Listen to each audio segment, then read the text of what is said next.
To discuss the current Israel war on Gaza, joining me from Canada, Malek Sameh, co-founder of Supporters Organization for Palestinian Youth in Diaspora. Thank you for joining us, Malek. Thank you so much for having me, Shannon. So, 17 days of intensified bombing of the Israeli occupation in Gaza killed and murdered more than 5,000 Palestinians, most of whom are children and women, and they also injured 15,000 Palestinians. How would you describe the Israeli genocides against the Palestinians in Gaza? So to start off, we have to look at the history of Israel and Gaza. For the past 2 decades, for almost 2 decades, Israel has completely blockaded the Gaza Strip. They have regularly cut off their electricity and water supply. They have completely blockaded their land, sea, and air with very limited medical care and have completely blocked them off from the rest of the world. Various human rights organizations have even stated that Gaza is undergoing a water crisis right now, as 90 to 95% of Gaza's water is unfit for human consumption. And you have to imagine that over 2.2 million people are held hostage in the most densely populated area in the world, and have many considered it as the largest open air prison. And that has not stopped Israel from launching over 5 bombing campaigns, this one being the sixth, on the people of Gaza. And not only have they been launching these bombing campaigns, they have failed to consider that 48% of Gaza's population are children. So there is a very high chance that every single time Israel bombs a district, bombs a city, bombs an area in Gaza, they will kill a child. And we have seen that in the past 17 days. They have bombed hospitals, they have bombed schools, they have bombed mosques, churches, residential buildings, UN schools, and they have completely cut off their food, electricity, and water supply.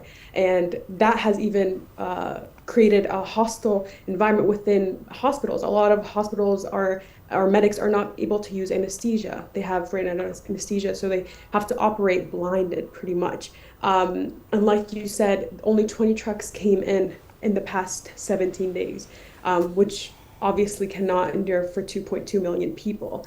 And on top of all that, they have actually deployed over 10,000 bombs on the city of Gaza, which is twice as more as what the US bombed at 1 year in Afghanistan. So to put it into perspective, they have completely they have no bounds. They have completely recklessly want to destroy Gaza off the map. And they have said it multiple times. Politicians have said it multiple times. They want to wipe Gaza off the map. And the Israeli defense minister has called Gaza's people as described them as human animals, which is genocidal rhetoric, right? It is used as a way to dehumanize Palestinians and to make them seem that they are less than.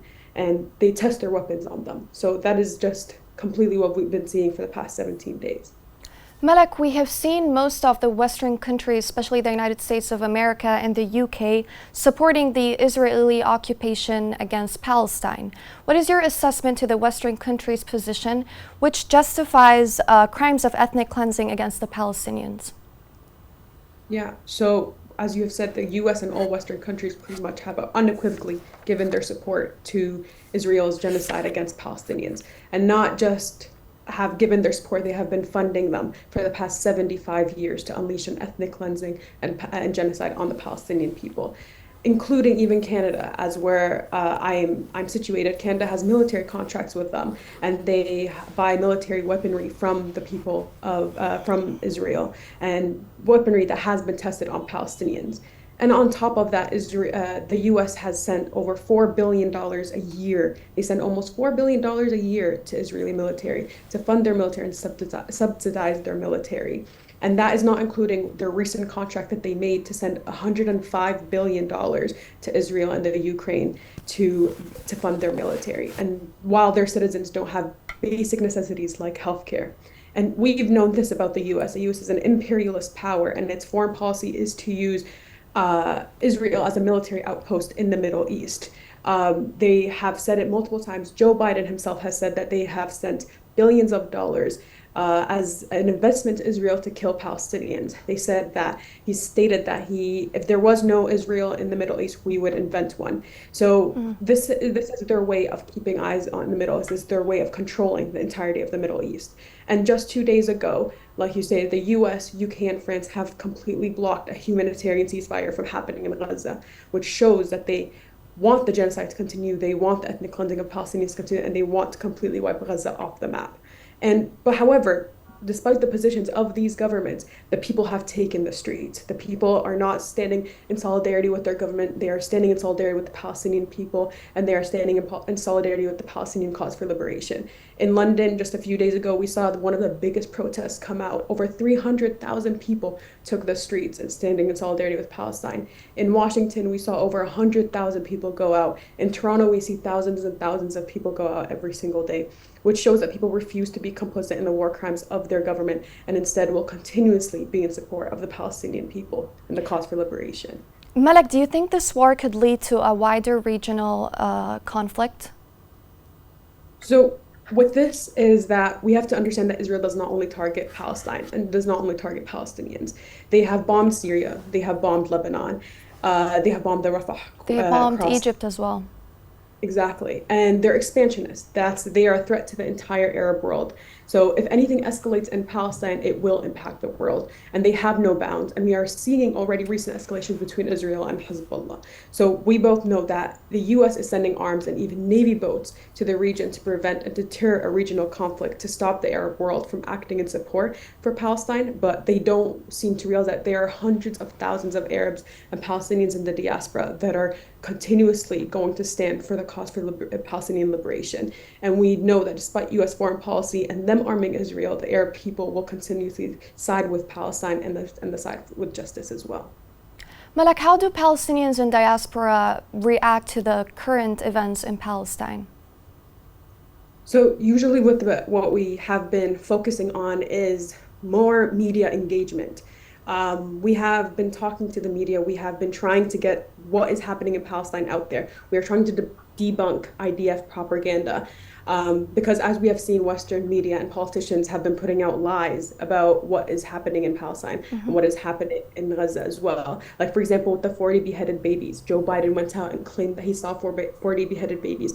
And after that blew out and became as the so-called truth, after it was fabricated as lies, they went out quietly and said that Biden didn't actually see the babies. So lies like that is what causes hate crimes and anti-Palestinian racism and Islamophobia to rise in places like Canada, US, and Europe. And we've seen that, for example, with the 6-year-old boy that was stabbed 26 times in Chicago last week by his landlord for being Palestinian Muslim. We've also seen Muslim women being verbally abused by people in Montreal, by people in Vaughan in Toronto, for holding a Palestinian flag or by just merely wearing the hijab. So as Arabs and Palestinians in the diaspora, we are reaching out to our Canadian allies, we are reaching out to our non-Arab allies to make sure that they take the streets with us, to make sure that they come out in demonstrations. We will be going out every single day till this war ends, till there's ceasefire lifted. We will be going out every single day, and we won't let anything stop us from speaking out to being the voices for the people in Gaza and being the voices for the people in Palestine. Okay, let's talk about the children. When a child survives these kind of tragic events, how can a child continue with their own lives after suffering from these events? Honestly, it's very hard to say how they can possibly survive, but something that's been going around a lot is the Palestinian faith and the Palestinian resistance of that we are seeing right now with children and Palestinian families in Gaza. There is steadfastness, there is sumud, there is resistance against the occupation.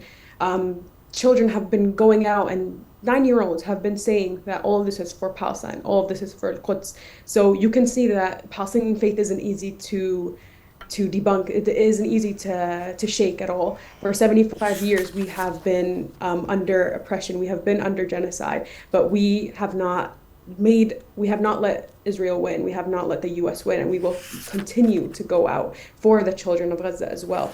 The children of Gaza are completely there's no post-traumatic stress disorder to them because they are in constant stress. They are in constant, each child almost has endured 4 wars in their lifetime since the blockade. So this is what they, unfortunately, this is what they are used to. This is what they have to endure in order to stay on their land, in order to make sure that Israel does not win. Right. Malek, what do you think the solution is? Would you be satisfied with the solution of, there's a lot of sayings going on they're saying that Palestinians and Israelis should just live together in peace and therefore there wouldn't be any justice. Would you accept this as a Palestinian? Just for the sake of not having more killings, more murders by the Israeli occupation or the terrorist state of Israel? Mm-hmm.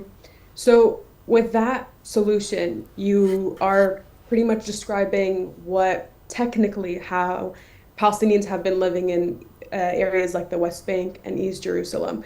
They are technically living side by side, but the problem is that Israel uses settlers as a product for their Zionist regime. They are using settlers as a way to inflict harm onto Palestinians. Settlers get away with death. They get away with murder. That is the problem. That is the issue, is that there is no repercussions for settlers that are living on Palestinian land. Almost 70% or 80% of settlers are illegal on Palestinian land under UN international law. So we have to put that into consideration as well, is that there is no solution of living side by side, because that has been long gone 75 years ago when Israel took over our homes, when Israel kicked 700,000 Palestinians in 1948, and when they killed over 13,000 Palestinians while there were 130,000 Palestinians during 1948. You cannot forgive what has been endured for 75 years. Right. Thank you so much for joining us, Malek. I'm afraid we're going to have to leave it here.